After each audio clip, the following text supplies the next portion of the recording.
महिला सक्षमीकरण, महिला सबलीकरण बद्दल काय म्हणावं हा प्रश्न पडतो.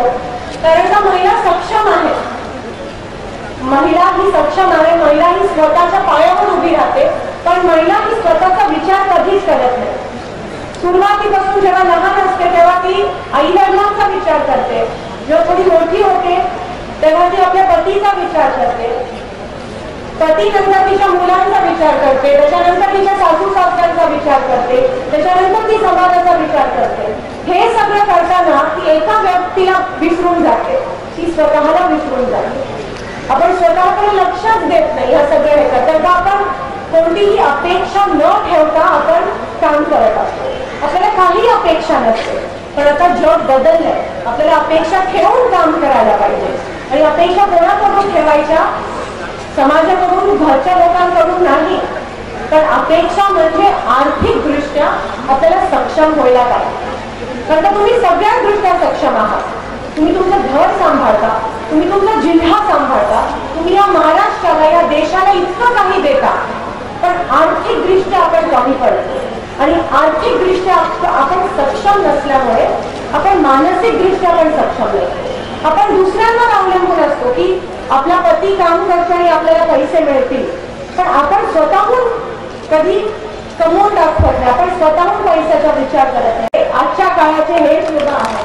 समजा जे माझ्या मते तर तुमच्या सगळ्यांच्या पोटी शिवबा जन्माला आहे आणि तुम्ही सगळे जिजाऊ आहात माझ्या मनाने तरी आणि माझ्या मनात तरी.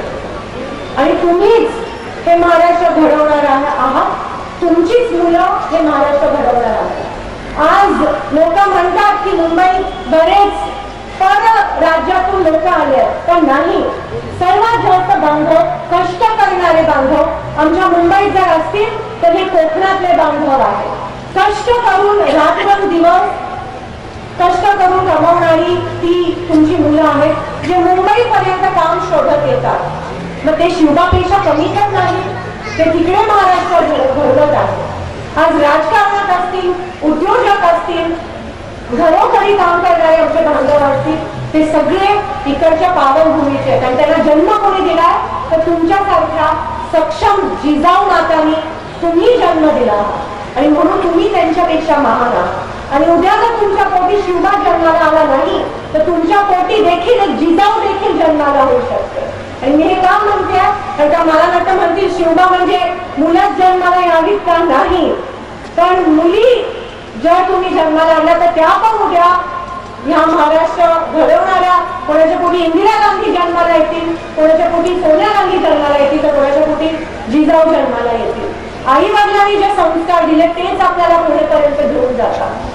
आज मुलींवर जे अत्याचार होत आहेत ते का होतात? की जी करणारी मुलं आहेत ते का करतात? का त्यांच्या घरी कदाचित संस्कार त्यांना मिळाले नाही. आणि जेव्हा आपण लहान असताना आपल्या मुलांना समजून सांगतो की बाबा तुम्ही महिलांना रिस्पेक्ट द्या, महिलांना तुम्ही नीट वागवा, तेव्हा तो मोठा होऊन त्याच्या आजूबाजू राहणाऱ्या महिलांना तो नीट वागवतो.